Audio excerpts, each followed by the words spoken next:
Chers internautes, bonjour. Nous sommes aujourd'hui en compagnie de Daniel Lescornet et Gaëtan Gors. Bonjour. Bonjour. Bonjour. Alors nous sommes venus à votre rencontre pour parler de votre livre que vous avez écrit en commun, Démocratie, Stop ou encore, sorti chez Rive Neuve Éditions. Alors avant de parler de votre livre proprement dit, est-ce que vous pourriez nous présenter brièvement votre parcours chacun ? Oui, donc je suis un militant syndical, un militant mutualiste. J'ai dirigé une grande fédération nationale mutualiste. Je suis socialiste aussi, je suis engagé politiquement. J'ai voulu croiser avec un politique, avec Gaëtan Gors, une réflexion sur cette crise de la démocratie et surtout sur les solutions qu'on pouvait apporter. Et ce croisement fait que nous avons une approche qui permet de parler pas seulement de la démocratie au niveau politique, mais de la démocratie dans l'ensemble de la société, y compris sur les formes syndicales, sur les formes mutualistes, sur les formes coopératives. Le problème démocratique est un problème d'ensemble et pas seulement un problème politique. Moi, je suis militant politique, socialiste depuis l'âge de 16 ans et parlementaire depuis une quinzaine d'années maintenant. Merci. Alors donc dans votre livre, vous vous interrogez effectivement sur l'état de la démocratie actuellement en France. Est-ce que votre constat, c'est quelque part que la démocratie a peut-être échappe aujourd'hui peut-être aux citoyens ? Ma question, c'est est-ce qu'elle a déjà réellement appartenu aux citoyens ? La question aujourd'hui, c'est que le fond pour moi de la crise démocratique qu'on vit, c'est que la population, y compris dans des institutions classiques, qui sont les institutions parlementaires, mais qui sont aussi les institutions de la société civile, à peu près la moitié de la population, c'est-à-dire les classes populaires, les ouvriers, les employés, sont absents totalement, y compris dans les municipales d'ailleurs. Et donc, je pense que la crise démocratique naît déjà de cette absence de 50% de la population dans l'ensemble des forums où se décide la vie.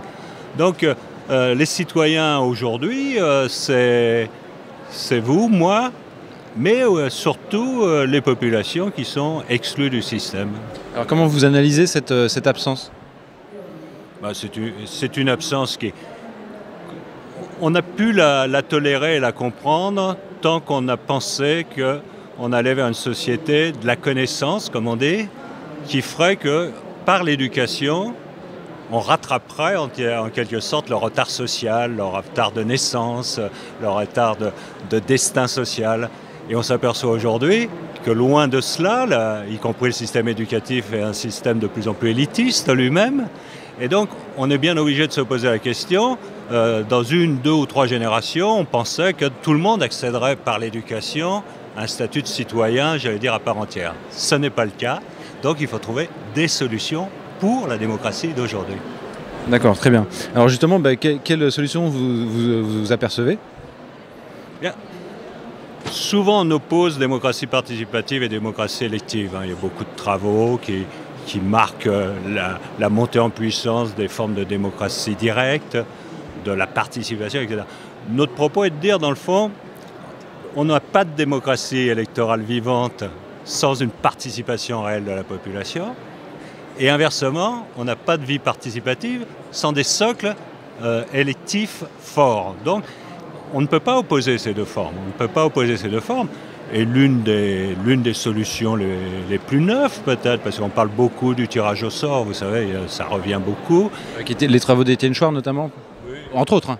Il y a beaucoup d'intervenants qui maintenant ont... Mais notre proposition, c'est justement de mixer partout de l'électif et du participatif, y compris dans les assemblées.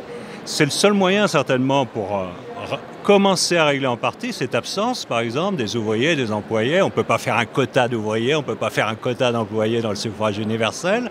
Il faut donc trouver une solution qui n'est pas basée donc sur une promotion éducative de la population, mais qui est bien l'égalité réelle du citoyen. Et cette égalité réelle, oui, le problème du tirage au sort, dont on sait qu'il peut fonctionner. Alors là, on a tout un tas aussi de littérature qui montre que les jurys citoyens, les conférences de consensus, etc. ont des résultats tout à fait probants. On peut donc les appliquer, y compris pour la voie électoralo-participative. Très bien. Alors, vous dites dans votre liste, si j'ai bien compris, que on se dirige vers une démocratie, c'est un risque, une démocratie des experts. Alors, je remarque souvent ces experts qui sont à la télévision sont quand même au service d'une idéologie, voire d'une idéologie dominante, donc des oligarques quelque part. Qu'est-ce que vous en pensez? Oui, enfin, démocratie des experts, on est dans cette démocratie des experts puisque c'est une démocratie élitiste. Donc, y compris les députés, les sénateurs, mon ami, etc. Ce sont des experts du politique. Il y a une professionnalisation de la vie politique. Et je pense que c'est la mise en cause justement de cette professionnalisation de la vie politique dont il est question. Et donc on revient sur des aspects participatifs dont j'ai parlé. C'est-à-dire, aujourd'hui on sait qu'on ne peut pas, les problèmes sont si complexes qu'on ne peut pas traiter un problème, avoir des solutions créatives neuves sans impliquer l'ensemble des participants.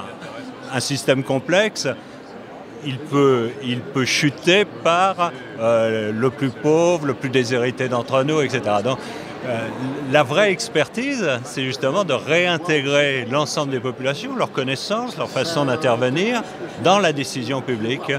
Donc, encore une fois, c'est une transformation un peu radicale, parce qu'on parle beaucoup de la crise de la démocratie, mais comme vous le savez, il n'y a pas beaucoup de propositions institutionnelles qui se font. Alors justement, qu'est-ce que vous penseriez d'une constituante qui aurait donc qui serait bicamérale, c'est-à-dire avec une partie des constituants qui seraient élus selon un mode de scrutin peut-être un peu novateur, qui laisserait un peu moins la part belle, on va dire, aux médias privés dans la direction de la campagne électorale, et une autre partie des citoyens constituants qui seraient tirés au sort pour valider ou invalider les propositions de ceux qui seraient élus. Oui, on sait premièrement que ça a déjà existé en Islande. C'est comme cela que les Islandais ont écrit leur nouvelle constitution. Le malheur un peu du cas islandais, c'est que dans le fond, ensuite, on retourne au système électoral classique. Donc, nous, on est plutôt sur l'idée non pas de séparer d'un côté des experts et des professionnels de la politique et de l'autre côté la population, mais de bien tisser dans toutes les institutions.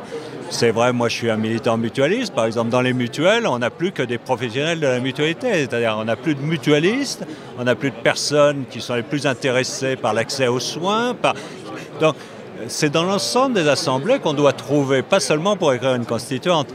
Donc, il faut trouver un nouveau système pérenne qui soit structuré sur de nouvelles formes de participation électoralo-participative, j'y insiste, dans toutes les institutions.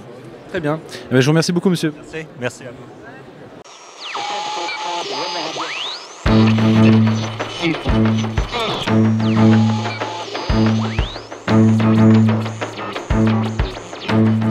vous.